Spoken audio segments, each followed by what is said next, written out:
अरे बाबा, एक consistency inconsistency होता क्या है पेयर ऑफ लीनियर इक्वेशंस में? हमेशा इसको लेके बहुत कंफ्यूजन होता है। अगर तुमको भी ऐसा लग रहा है तो इस कंफ्यूजन को यही खत्म करो। इस कंफ्यूजन को खत्म करने के लिए पहले तुमको एक कॉन्सेप्ट जानना है, वो है स्लोप। ये स्लोप होता क्या है? इधर इमेज में देखो, कार ऐसा ऊपर जा रहा है, मतलब ज्यादा स्लोप है। ज्यादा स्लोप है तो कार जाने में मुश्किल है। ये स्लोप क्या होता है? इंक्लिनेशन को मेजर करना होता है, जैसे कितना एंगल में है। अभी रोड मान लो ऐसा है, मतलब ज्यादा इंक्लिनेशन नहीं है ये। अगर थोड़ा सा रोड ऐसा है, थोड़ा इंक्लिनेशन है, मतलब क्या करता है, ऐसा हॉरिजॉन्टल सरफेस के साथ ये कितना एंगल में है, वो बताने के लिए स्लोप एक पैरामीटर है। मतलब स्लोप मतलब एंगल नहीं है, लेकिन एंगल बताने के लिए एक पैरामीटर समझो। एंगल अलग है तो स्लोप अलग वैल्यू आता है, ऐसा है। अभी ये एंगल, इसको मान लो एक थीटा मान लो, ये कुछ भी नाम दे दो। अगर इस एंगल अलग है, स्लोप अलग होता है। Theta 1 not equal to theta 2, angle अलग है तो स्लोप भी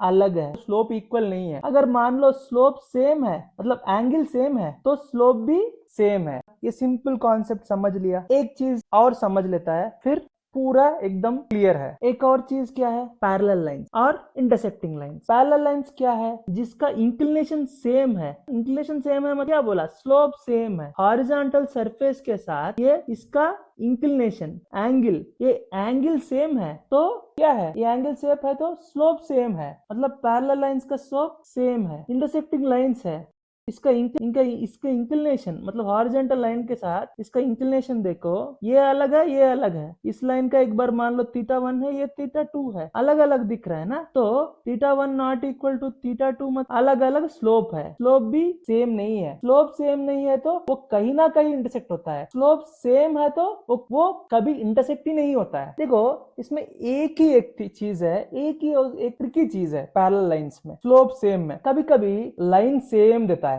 लाइन सेम देता है मतलब एक कॉन्सेप्ट है कोइंसिडेंट लाइंस। इसमें क्या है?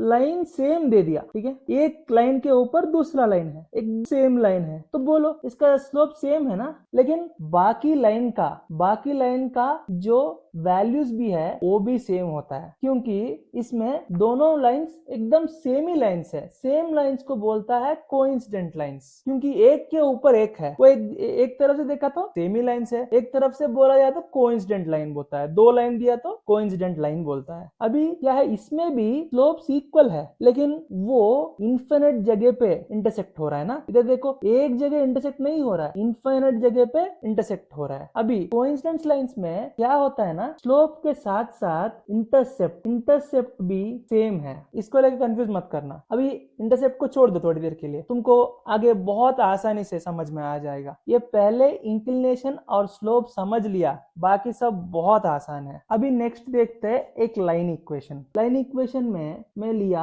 y equal to M x plus c, ऐसा लाइन इक्वेशन है। ऐसा फॉर्मेट में कभी लाइन इक्वेशन है तो उसका स्लोप क्या है? m है। अभी मान लो मैं लिया ax plus B Y plus C equal to 0, इसका स्लोप चाहिए मेरे को। इसको इस तरीका में लिखो, y equal to M x plus c तरीका में लिखो, तुमको स्लोप आ जाएगा। अभी ax plus B Y plus c को हम ऐसा लिखेंगे ताकि इसका स्लोप आ जाएगा। अभी एक सेकंड पॉज करके चेक करो, मैं पूरा ax plus B Y plus C equal to 0 को y equal to M x plus C format में लिखा हूँ। तब मेरे को स्लोप क्या है, ये देखो, final y equal to M x plus C format में लिखा हूँ। मतलब ये m का माइनस a बाई बी। जो भी एक इक्वेशन है ax plus B Y plus C equal to 0 देता है, उसका स्लोप हमेशा क्या होता है? Minus a by B. ठीक है, बस ये एक चीज ध्यान में रखना है। ax plus B Y plus C equal to 0 देता है, उसका स्लोप क्या होता है? Minus a by B. समझ लिया? बस ये एक कॉन्सेप्ट इधर समझ लिया, ठीक है। फाइनल में चले जाएंगे। अभी देखो, जो लास्ट मैंने बताया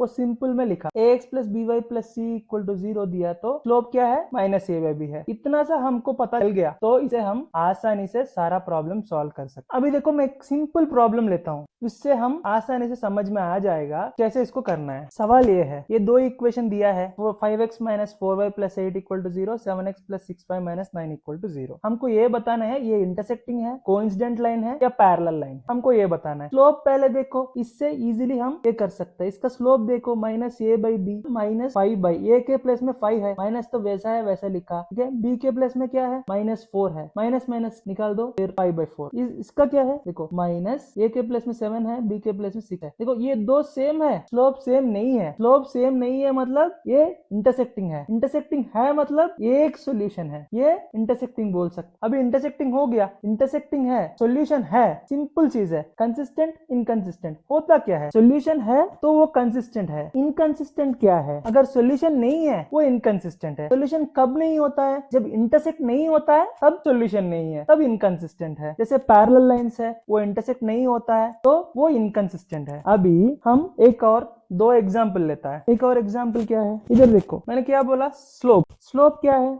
-a/b -9/3 मतलब -3। इधर स्लोप देखो 18/, -18/। देखो दोनों का स्लोप सेम है। ये पैरेलल लाइन हो सकता है या और एक चीज है, इधर एक छोटा सा चीज याद रखना है, ये पैरेलल लाइंस हो सकता है या कोइंसिडेंट लाइंस हो सकता है। क्योंकि मैंने पहले बोला ना, स्लोप सेम है। जब स्लोप सेम होता है वो पैरेलल लाइंस भी हो सकता है, कोइंसिडेंट लाइंस भी हो सकता है। इधर क्या देखना है, देखो दो सेकंड इक्वेशन में जो है उधर से अगर दो कॉमन निकाला, 18 मतलब 9x को लिख सकता है, 2 कॉमन निकाला, 6y को 3y लिख सकता है, 24 को 2 into 12, 2 कॉमन निकाला तो इस 2 को उधर भेजोगे, ये क्या होता है 9x + 3y + 12 = 0/2 मतलब 0। सेम इक्वेशन है, ऊपर का इक्वेशन नीचे का इक्वेशन एकदम सेम है। 2 कॉमन निकालने के बाद, ऐसा कॉमन निकालने के बाद ऊपर का इक्वेशन नीचे का इक्वेशन सेम हो रहा है मतलब एकदम कोइंसिडेंट लाइन है। कोइंसिडेंट लाइन मतलब बहुत सारे सॉल्यूशन है, मतलब एक के ऊपर एक है तो बहुत बार ये इंटरसेक्ट होता जा रहा है। ठीक है, इनफाइनेटली मेनी सॉल्यूशंस है, क्योंकि एक के ऊपर एक है तो इनफाइनेटली मेनी सॉल्यूशंस पे ये इंटरसेक्ट हो रहा है। तो इनफाइनेटली मेनी सॉल्यूशन मतलब सॉल्यूशन है। सॉल्यूशन है मतलब क्या बोला, कंसिस्टेंट। ये क्या है, ये दो इक्वेशन का कंसिस्टेंट। अभी और एक सवाल लेता है, इसका पूरा हम कॉन्सेप्ट समझ में आ जाता है। अभी इस सवाल को देखो, इसका स्लोप क्या है, माइनस ऑफ ये मतलब कितना है, b मतलब -2 है इसका स्लोप। नीचे का देखो, माइनस ऑफ ये मतलब 2। ठीक है, नीचे y का क्या है, ये b क्या है -1। ये 2/1 2 है। तो दोनों का स्लोप सेम है। इधर कुछ कॉमन निकाल सकते हो। देखो मान लो ये 2x है, ये 6x है। ठीक है, मैं कॉमन निकाला,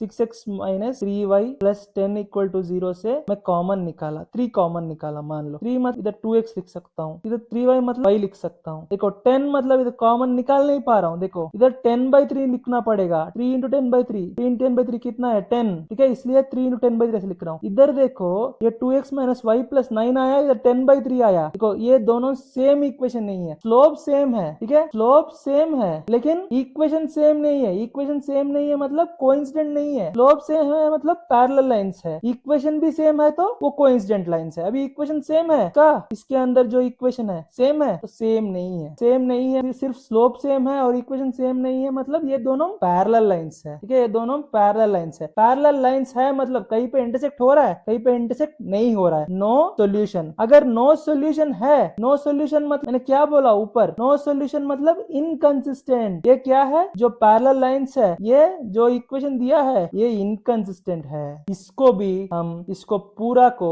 टेक्स्ट बुक के हिसाब से ये पूरा समझ लिया ना। अब मैं फाइनल में दिखा, ये मैं टेक्स्ट बुक से हिसाब से लिख रहा हूँ।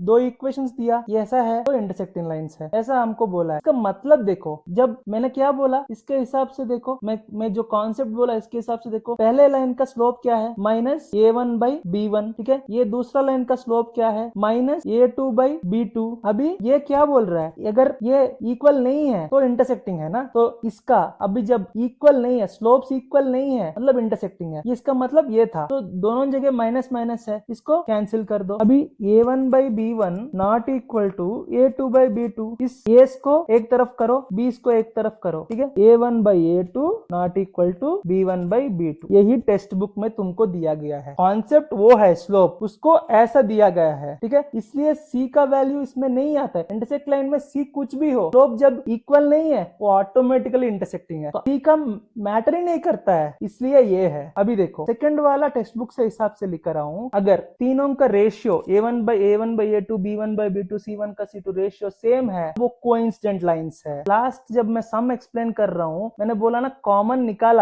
निकाला, इसके बाद दोनों का लाइन सेम है तो वो कोइंसिडेंट लाइंस है। अभी मैं मान लो मैं ऐसा लिख रहा हूँ 2x plus 3y plus 4 equal to 0, ये 4x plus 6y plus 8 equal to 0। अभी देखो नीचे लाइन इक्वेशन का ऊपर लाइन इक्वेशन की तरह करने के लिए 2 कॉमन निकाला। अभी 4x को 2 इंटू 2x, 6y मतलब 2 इंटू 3y, 8 मतलब 2 इंटू 4 लिखा। ये दो इक्वेशन अभी सेम है, इसलिए मैंने कोइंसिडेंट लाइंस बोला। वही इस कॉन्सेप्ट में बोलता है, इसका रेशियो सेम है, मतलब कॉमन निकाल सकते हो ना, तो कॉमन निकाले बाद सेम होता है ना, इसलिए ये इसका रेशियो मतलब ऊपर से 2/4 इक्वल टू 3/6 4/8, इसका रेशियो सेम है। 2 1 2, 3 1 3 2 4 1 4 2 1/2 1/2 1/2, इसका रेशियो सेम आ रहा है। देखो, इसलिए कॉमन निकाल सकते हो तो ये आसान है, इसलिए ये कोइंसिडेंट लाइन ऐसा बोला जाता है, इसलिए ऐसा इक्वेशन लिखा जाता है a1/a2 b1/b2, मतलब रेशियो है इसका, इससे जो कॉमन निकाल सकता है इसके बाद सेम लाइन आ रहा है, इसको ऐसा मैथमेटिकल टर्म्स में लिखा है a1/a2 b1/b2, लेकिन समझने के लिए इतना आसान है ये।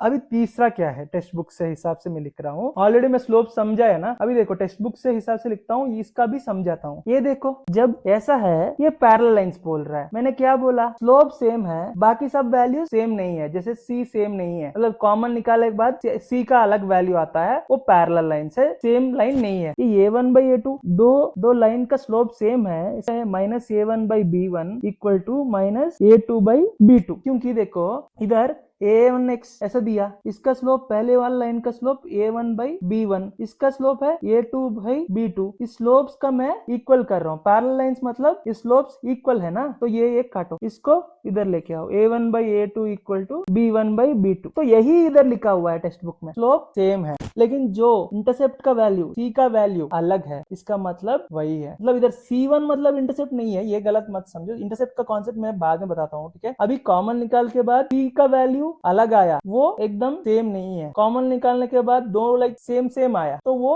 कोइंसिडेंट लाइन है। कॉमन निकालने के बाद अलग अलग लाइन दिख रहा है, तो वो पैरेलल लाइन है, लेकिन सेम लाइन नहीं है, इतना है, समझना है अभी, इसलिए ये नॉट इक्वल टू C1/C2 लिखा। पैरेलल लाइंस में, कोइंसिडेंट लाइंस में सब सेम है, इसलिए C का फर्क पड़ता है इस दोनों जगह। इंटरसेक्टिंग टाइम में C का फर्क ही नहीं पड़ता है, क्योंकि स्लोप जब सेम ही नहीं है मतलब इंटरसेक्ट हो जाता है कहीं ना कहीं, स्लोप जब सेम है मतलब वो पैरेलल लाइंस हो सकता है या कोइंसिडेंट लाइन हो सकता है, तब C का फर्क आता है। C-B रेशियो इक्वल है मतलब वो कोइंसिडेंट है, C का रेशियो इक्वल नहीं है तो वो पैरेलल लाइन है, इतना ही है। तो इससे हम कंसिस्टेंट और इनकंसिस्टेंट को बता सकते हैं। मैं फाइनल एक कंक्लूजन देता हूँ। कंसिस्टेंट मतलब सॉल्यूशन है मतलब एक सॉल्यूशन या इनफाइनेटली मेनी भी हो सकता है, मतलब इंटरसेक्टिंग टाइम पे, कोइंसिडेंट टाइम पे ये 1 कब होता है, इंटरसेक्टिंग टाइम पे, ये इनफाइनेटली मेनी होता है कब है, कोइंसिडेंट टाइम पे। इनकंसिस्टेंट कब है, जब पैरेलल लाइंस है, मतलब नो सॉल्यूशन है। बस यही पूरा कंक्लूजन है, यही पूरा इस कॉन्सेप्ट का एक्सप्लेनेशन है। और ऐसा वीडियोस के लिए हमारे चैनल को सब्सक्राइब करो।